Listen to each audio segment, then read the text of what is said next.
आता मेंढीपालनात समाधानी का होऊ शकत नाही त्याचं एक कारण सांगतो मी. माझ्याकडं 3 पिल्लं झाली. पहिल्यांदा एक व्हायची, नंतर 2 व्हायला लागली, तर दोनामधले पण काही मरायला लागली, तर त्याच्यानंतर ह्यावेळी 2 पण सगळी सक्सेस झाली, तर तरीसुद्धा मन शांत नाही. माझ्याकडे 3 व्हावी तर आणि 3 झाली तरीसुद्धा मन शांत होईना. आता असं वाटतं की 4 कशी होतील.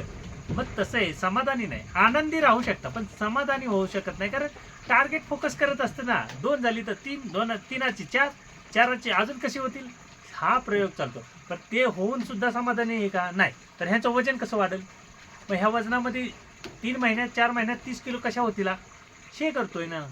मग पैसा मिळण्यासाठीच ह्या सगळ्या तामझाम गोष्टी असतात. पैसा मिळणार नसेल तर कोण एवढं तामझाम करणार सुद्धा नाही. त्यामुळं मी सुद्धा जे काही करतो हे मेंढी पालनामध्ये बदल, हे मला चांगलं पैसे मिळण्यासाठीच करतो ना, फुकट तर करणार नाही. कारण आता नको ते शेतामध्ये करतोय आम्ही, जे होत नाही ते करायच्या मागे लागतोय का? तर शेतामध्ये काहीतरी केलं तर ह्यांना फायदा होईल आणि हे जर चांगलं राहिलं तर पैसा येणार आहे. म्हणून मग तसं आहे. म्हणून मेंढी पालनामध्ये समाधानी राहू शकत नाही, पण आनंद मात्र मिळतो. पैसा तर 100% मिळतो, पैशाचा काही विषयच नाही. मेंढी पालन का करायचं त्याचं एक मी आज थोडं सांगतो. आणि एका दादानी कमेंट केले की मेंढी पालन समाधानासाठी करायचं का पैशासाठी करायचं, तर तेही मी सांगतो तुम्हाला. आणि जर केलंच तर त्याच्यातून तेवढा पैसा मिळेल का, तर त्या दोन्ही गोष्टी मी सांगतो. मुळात कुठलीच गोष्ट बिना पैशासाठी कोण करतच नाही. जी कोण आत्ताच्या जगामध्ये जे काय करत असतं ते पैसा यावा ह्याच्यासाठी असतं. पहिल्या काळामध्ये जेव्हा आपले वडिलोपार्जित होते तेव्हा अन्न, वस्त्र, निवारा ह्या 3 गोष्टी होत्या. पण आत्ता पैसा, स्टेटस आणि पॉवर ह्या 3 गोष्टी महत्त्वाच्या, म्हणजे मूलभूत गरजा झालेल्या आहेत समजून चला. मग तुम्ही समजायचं की पैसा पाहिजे की नाही पाहिजे. आता काय तुम्ही म्हणाल की काही लोक सांगतात, बोलतात की पैसा घेऊन काय वर जाणार आहे. पण ते सांगायला येताना 30 ते 40 हजार रुपये घेतात. ते सांगायचे फक्त, बोलायला ते इकडे काय बोलतात, पैसा घेऊन वर जाणार आहे का, पण ते घेऊन काय वर जाणार आहेत का, तरी सुद्धा 30-40 हजार घेतात. त्यामुळे सध्याच्या युगामध्ये पैसा एक नंबर. आता राहिली दुसरी गोष्ट ह्याच्यातून समाधान, तर समाधान कधी होणारच नाही, कारण माणूस कधी समाधानी होतच नाही. त्यामुळे समाधान तर होणार नाही, मात्र आनंदी तुम्ही राहाल, आनंदी व्हाल, पण समाधानी होणार नाही. कारण जर का हे 25-30 असेल तर तुमची आशा वाढणार की अरे 25-30 असताना 10 लाख रुपये मिळत आहेत, 50 एक करू, 20 लाख मिळतील. तर माणसाची अपेक्षा ही कधीच संपत नसते. माझ्याकडे 5 मेंढ्या होत्या, 5च्या वाढल्या, अजून वाढू, अजून वाढू, आता 25 आहेत, तरी पण मनाला काय वाटते, अजून वाढू. म्हणजे माणूस समाधानी राहत नसतो, त्याची आशाही वाढत असते. पण मात्र आनंदी राहू शकता तुम्ही मेंढी पालनामध्ये, हे 100% मी सांगू शकतो. हा तुमच्या प्रश्नाचं उत्तर राहिलं. आता मेंढी पालन का करायचं ते मी सांगतो. आता आपले नाशिकचे एक मित्र आहेत येवल्यामधले, तर त्यांचं म्हणजे खूप सारे शंका त्यांच्या डोक्यामध्ये आणि खूप सारे प्रश्न होते. आणि ते माझे रोज व्हिडिओ पाहतात. खूप सारे लोक पाहत असतील, रोज पाहतात, रोज कमेंट करतात आणि रोज नवीन प्रश्न विचारतात. बघा, मी एवढे व्हिडिओ बनवतो ना, रोज पाहतात, रोज कमेंट करतात आणि रोज नवीन प्रश्न विचारतात.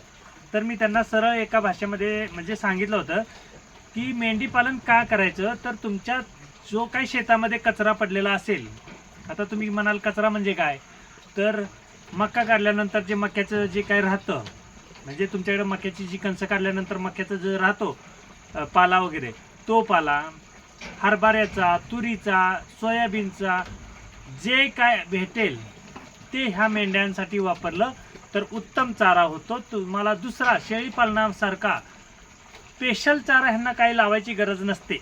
ह्याला मेंढी पालन म्हणतात.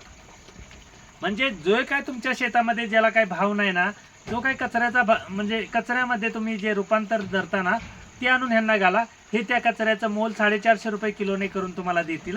अशा पद्धतीनं मेंढी पालन आहे. म्हणून मेंढी पालन करायचं असतं. साध्या कांद्याच्या पाती जरी तुम्ही पेटवून देत असाल ते आणून घाला, काही होत नाही, तरी सुद्धा चांगल्या पद्धतीनं खातात. गव्हाचं आता मी ह्यावेळी प्रक्रिया करणार आहे, गहू खातायत की नाही त्याची प्रोसेस करणार आहे मी. तर त्या गव्हाचं सुद्धा मी प्रोसेस करून ह्यांना खायला घालणार आहे. म्हणजे आपल्याकडे जे काय पडले शेतामध्ये, ज्याला काडी कचरा म्हणजे किंमतच नाही, असलं ह्यांना खायला घालायचं. आणि मग त्याचं जो काय होईल तो आपल्याला बेनिफिट असतं. म्हणून मेंढी पालन करायचं. सेपरेट कुठली जमीन गुंतवायची लागत नाही किंवा सेपरेट काय करावं लागत नाही. थोडाफार मक्यासाठी तुम्हाला क्षेत्र करावं लागेल आणि मुरघास केला तर उत्तमच आहे. आणि नाहीच मुरघास केला, आता आम्हाला म्हणजे परिस्थितीनुसार हे करावं लागतं. पण तुम्ही नाहीच केला आणि जर तुमच्याकडे मेथी घास वगैरे येत असेल त्याच्यासाठी सेपरेट क्षेत्र केलं आणि तो जर ह्यांना घातलं अतिउत्तम, काही गरज नाही. फक्त हे धाडस करून करणं गरजेचं आहे बस. आजपर्यंत कुणाला माहीत नव्हतं 2 पिल्लं होतात 3 पिल्लं होतात, माहीत झालं. मी सांगतोय आमच्यापेक्षा तुमच्या भागात चांगलं होईल. कसं होईल तर अशा पद्धतीनं होईल. आमच्याकडे तसलं काहीच नसताना सुद्धा आम्ही करत आहे. तर मेंढी पालन का करायचं तर एक तर फुकटचा जो काही चारा तुम्ही शेतातला पेटवता ना तो ह्यांच्यासाठी सुका चारा म्हणून वापरायचा. थोडंसं क्षेत्र त्याच्यामधलं हिरवा चाऱ्यामध्ये ॲड करायचं आणि ते वापरायचं. त्याला म्हणतात मेंढी पालन. तुमचं शेळी पालनाला कधीच मेंढी पालन ऐकत नाही, कुणीही चॅलेंज करू द्या. मी तुम्हाला सांगतो ना, ह्या जर म्हणजे अशा जर ब्रीडमधले एखाद्याकडे मेंढ्या असतील तर तुमच्या शेळी पालनाला कधीच ऐकत नाहीत. कारण शेळी पालन जे हे एक तारेवरची कसरतीप्रमाणे चालतं. कारण त्याला नियोजन चाऱ्याचं हे एकदम परफेक्ट लागतं. शेतामधला कुठलाच कचरा आणून तुम्ही शेळ्यांना घालू शकत नाही. किंवा शेळ्या आवडीने मुरगास जास्त प्रमाणात पण खात नाहीत. मस्त मी दाखवेन की एखादा शेळीपालक असेल तर तो म्हणेल हे आमच्या शेळ्या खातात. पण मेंढ्या ज्या पद्धतीनं मुरगास खाऊन तब्येत बनवतात त्या पद्धतीनं शेळ्या कधीच बनवत नाहीत. कारण शेळी ही झाडपालावर्गीय खाण्यासाठी बनवलेली आहे. मुरगास वगैरे खाण्यासाठी किंवा तसल्या खाण्यासाठी आहेच नाही तिची बांधी. त्याच्यामुळे ते वेगळी गोष्ट असते. पण मेंढ्या ज्या आहेत हे तुमचा झाडपाला न खाता जो काही मुळ्या वगैरे जो काही शेतातला कचरा आहे हे खाऊन जगण्यासाठी आहे. त्याच्यामुळे मेंढी पालन का करायचं तर आपल्या शेतामध्ये जो काही कचरा आहे ज्याला काही व्हॅल्यूच नाही तो आणून ह्यांना वापरायचा. तो तुमचा सुका चारा होईल. थोडंसं क्षेत्र ह्याला गुंतवायचं.